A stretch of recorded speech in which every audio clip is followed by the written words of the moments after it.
여러분, 혹시 그런 적 있으세요? 아침에 눈을 뜨면 남편은 옆에 없고 냉장고에는 남은 반찬 하나 없어 출근 준비하는 아들놈은 대충 식빵만 물고 나가는데 그때 문득 내 인생은 누구를 위해 여기까지 온 걸까 싶은 순간 저는 그랬습니다. 결혼 25년 차, 평생을 가족만 바라보고 살았던 여자가 어느 날 갑자기 내 삶은 왜 이렇게 공허하지? 하고 무너져 내리던 순간이 있었죠.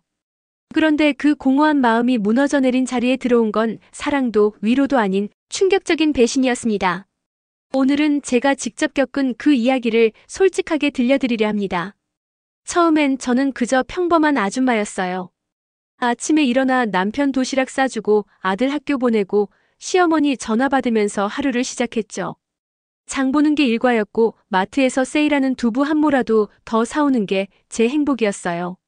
사람들이 저더러 참 소박하게 산다고 했지만 전 그게 자랑이었어요.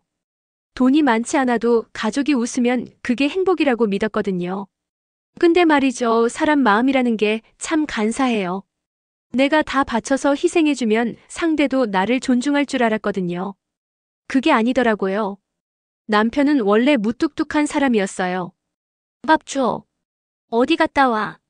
그 두 마디가 대화의 전부였죠. 근데 어느 날부터인가 그 무뚝뚝한 사람이 달라졌습니다. 휴대폰을 항상 뒤집어 놓고 저 몰래 카톡을 하고 출근한다더니 와이셔츠에 향수를 뿌리고 퇴근은 점점 늦어졌어요. 처음엔 제가 잘못 본 줄 알았어요. 아이고, 내가 너무 예민한가 보다. 갱년기라 그런가. 근데 여자의 촉이라는 게 있잖아요. 저는 알았어요. 그 사람이 달라졌다는 걸. 그리고 제 인생이 무너져 내리기 시작했습니다. 확인하지 말 걸 그랬어요. 아니, 확인해야만 했을까요? 남편 양복 주머니에서 나온 호텔 영수증. 거기 찍힌 날짜는 제 생일이었어요. 그날 저는 혼자 집에서 라면 끓여 먹고 있었거든요. 그 사람은 다른 여자랑 호텔에 있었고요. 그때 깨달았어요. 내가 25년 동안 바친 정성이 고작 이런 대접을 받는구나. 내 희생이 그 사람에겐 아무 의미가 없었구나. 남편의 호텔 영수증을 본 순간 제 심장은 쿵 내려앉았습니다. 25년 동안 지켜온 믿음이 단 한 장의 종이 쪼가리 앞에서 산산조각이 난 거죠. 그런데 여러분, 더 잔인한 건 그 뒤였습니다. 저는 그날 밤 남편에게 물었어요. 이게 뭐야? 호텔에 왜 갔어? 그 사람은 잠시 저를 똑바로 보더니 태연하게 말하더군요. 당신이 오해하는 거 아니야? 회사 회식 때문에 간 거야. 근데 영수증에 찍힌 건 2인 숙박이었어요. 제가 그걸 보여주자 남편의 표정이 싹 바뀌었죠. 그래, 맞다. 나 다른 여자 만난다. 근데 어쩔 건데? 당신이 평생 집에서 밥하고 애만 보느라 늙어 빠진 동안 난 지겨워 죽을 뻔했어. 그 순간 저는 제 귀를 의심했어요. 25년 동안 같이 살았던 사람이, 내 자식의 아버지가 이런 말을 한다니. 눈물이 쏟아지는데 그 사람은 오히려 짜증을 냈습니다. 울지 마라. 당신 우는 꼴 보니까 더 질린다. 여러분, 그 말이 더 아팠어요. 남편의 외도보다도 제 눈물이 하찮게 취급받았다는 게. 혹시라도 남편이 정신 차릴까 해서 시어머니께 말씀드렸어요. 어머니, 아들이 다른 여자가 있는 것 같아요. 근데 돌아온 답은 뭔지 아세요? 내가 똑똑했으면, 내가 매력이 있었으면 우리 아들이 밖에서 눈 돌렸겠니? 결국 내 잘못이지. 그 말 한마디에 제 가슴이 또 한 번 갈라졌습니다.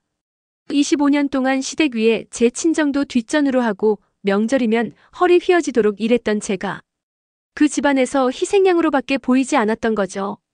그때 깨달았어요. 여자가 가정을 위해 아무리 희생해도 그걸 당연시하는 사람들에겐 고마움 따윈 없다는 걸. 마음을 의지할 데가 없으니까 오랜 친구에게 털어놨습니다. 근데 세상에 그 친구가 알고 보니 남편의 외도 상대랑 알고 지내더군요. 미안해, 사실 나도 알았어. 근데 차마 너한테는 말 못했어. 그때 저는 더 이상 울 힘도 없었어요. 세상에 믿을 사람이 단 한 명도 없구나 싶더라고요. 친구도 남편도 시댁도 다 나를 등지고 나만 바보가 된 느낌. 어쩌면 그게 진짜 배신이었어요. 등 뒤에서 몰래 웃으면서 나만 모르게 만든 그 배신 말이에요. 배신은 끝이 아니었습니다. 남편은 이미 집 담보대출까지 받아 그 여자와 사업을 벌이고 있었던 거예요. 은행에서 날아온 독촉장을 보고서야 알았습니다. 제 이름도 공동명의로 올라가 있더군요. 25년 동안 아껴 쓰고 모은 살림살이가 하루아침에 빚더미로 바뀌는 순간 전머리가 새하얘졌습니다. 남편에게 따졌죠. 왜 내 이름까지 팔아먹었어? 그 사람은 비웃듯 말했습니다. 당신이 집안 살림만 하는 줄 알았냐? 내 인생 발목만 잡는 존재였어. 이 집도 그 애도 다 지겨워. 그 말이 제 인생의 벼랑 끝을 밀어붙였어요. 저는 매일매일 무너졌습니다. 냉장고를 열어도 먹을 게 없고 은행 독촉 전화는 쏟아지고 남편은 점점 더 집을 비웠습니다. 밤마다 울다 잠이 들었어요. 그런데 울다 보면 문득 제 안에서 이런 목소리가 들리더군요. 너 이제 어떡할래? 계속 당하면서 살 거야? 아니면 이제라도 내 삶을 찾을래? 저는 두려웠습니다. 남편 없이 가족 없이 혼자 사는 게 무서웠으니까요. 하지만 더 무서운 건 제 삶이 이렇게 끝까지 바닥에 깔려버리는 거였어요. 여기서 제 인생이 갈라졌습니다. 제가 눈 감고 그냥 참고 살았다면 아마 지금쯤 저는 우울증에 시달리며 살아있는 시체처럼 살고 있겠죠. 근데 전 결심했습니다. 이제라도 내 인생의 주인은 나야. 남편에게 이혼을 요구했습니다. 시댁은 발칵 뒤집혔죠. 애가 있는데 무슨 이혼이냐. 내가 참아라. 내가 집 나가면 재산은 다 우리 아들 거다. 근데 저는 웃으면서 말했어요. 재산이요? 이미 빚밖에 없잖아요. 그때 처음으로 제 안에 숨어있던 힘을 봤습니다. 눈물이 다 마르고 나니까 오히려 제 마음이 단단해지더라고요. 여러분, 사람은요, 끝까지 무너져봐야 비로소 자신을 발견합니다. 저는 남편의 배신, 친구의 배신, 시댁의 배신 속에서 마지막으로 저 자신만은 지켜야겠다고 결심했어요. 그게 제 두 번째 인생의 시작이었습니다. 여러분, 이혼이라는 게요, 서류에 도장만 찍으면 끝나는 줄 알았죠? 아니었습니다. 남편은 끝까지 발버둥을 쳤습니다. 내가 왜 이혼을 해줘야 하는데? 재산도 애도 다 내 거야. 너는 빈손으로 나가. 그렇게 협박하더군요. 제가 기가 막혀서 말했죠. 빈손이면 어때? 나한테는 양심과 자존심이 있어. 당신은 그마저도 없잖아. 그때 남편 눈빛 보셨다면요. 평생 같이 살았던 사람의 얼굴이 아니라 낯선 괴물 같았습니다. 소송은 길고 길었습니다. 법원에 오갈 때마다 제 다리가 떨렸습니다. 내가 과연 이길 수 있을까? 나 혼자서 괜찮을까? 근데요, 제가 버틸 수 있었던 건 단 하나였습니다. 이제라도 나 자신을 속이지 말자. 끝까지 내 편은 나뿐이야. 그 생각 하나로 법정에 서 있었죠. 더 힘든 건 제 아들이었습니다. 아직 20살도 안 된 아이가 제게 말했어요. 엄마, 왜 아빠랑 싸워?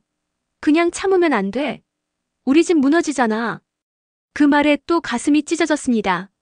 아이한테 상처 주고 싶지 않았으니까요. 하지만 전 울면서 말했죠. 아들아, 집이 무너지는 게 중요한 게 아니야. 사람이 무너지면 그게 진짜 끝이야. 엄마는 무너지고 싶지 않아. 너도 내 인생에서 절대 무너지지 말아야 해. 그 순간 아이도 울더군요. 우리는 부둥켜 안고 한참을 울었습니다. 그날 이후 아이는 제 편이 되어줬습니다. 엄마 힘내. 내가 있잖아. 그 한마디가 제게 날개가 되어주었어요. 이혼이 마무리되고 저는 25년 살던 집을 떠났습니다. 작은 전세방 하나 얻어 낯선 동네에서 새 삶을 시작했죠. 첫날 밤 방바닥에 앉아 울음을 터뜨렸습니다. 이게 뭐야? 내가 원한 인생이 이거였어? 왜 나만 이렇게 된 거야? 근데 울다 보니까 또 다른 목소리가 들렸습니다. 그래도 이제는 자유롭잖아. 내 인생은 이제 내 거야. 맞더라고요. 이제 더 이상 남편 눈치 볼 필요도 시댁에 허리 굽힐 필요도 없었습니다. 이제는 저만 잘 살면 되는 거예요. 하지만 현실은 냉혹했습니다. 돈 한 푼 제대로 없으니 당장 내일 먹을 게 걱정이었죠. 저는 편의점 아르바이트부터 시작했습니다. 밤새 서서 계산하고 새벽에 집에 와서 쓰러져 자고 아침에 다시 눈 뜨면 온몸이 쑤셨습니다. 하지만 이상하게도 그때는 힘들어도 행복했습니다. 이건 남편이 시켜서 하는 게 아니야. 시댁이 원해서 하는 게 아니야. 순전히 내가 살기 위해서 하는 거야. 제가 번 돈으로 아들과 밥을 먹을 때 그 밥이 세상에서 제일 맛있었습니다. 비록 김치찌개 하나였지만 그 안엔 제 땀이 들어 있었으니까요. 그런데요, 인생은 그렇게 쉽게 웃어주지 않더군요. 아르바이트 자리마저 줄어들고 생활비가 막막해졌습니다. 하루는 은행 앞에서 멍하니 서 있다가 문득 이런 생각이 들었습니다. 내가 여기서 그냥 끝내버리면 아무도 모를지도 몰라. 정말 그날 끝까지 가볼까 고민했습니다. 근데 바로 그때 휴대폰이 울렸습니다. 아들이었어요. 엄마, 오늘 뭐 해? 나 오늘 알바비 받았어. 같이 치킨 먹자. 그 말에 정신이 번쩍 들었습니다. 그래, 내가 여기서 쓰러지면 우리 아들은 어떡하나? 내가 끝까지 버텨야 그 아이가 살지 않겠나? 그래서 눈물 훔치고 다시 일어섰습니다. 시간이 지나면서 저는 요양보호사 자격증을 따게 됐습니다. 처음엔 힘들었지만 할머니, 할아버지들 손을 잡아드리면서 제가 오히려 위로를 받더라고요. 아가씨, 손이 따뜻하네. 덕분에 살 것 같아. 그 말을 듣는 순간 가슴이 울컥했습니다.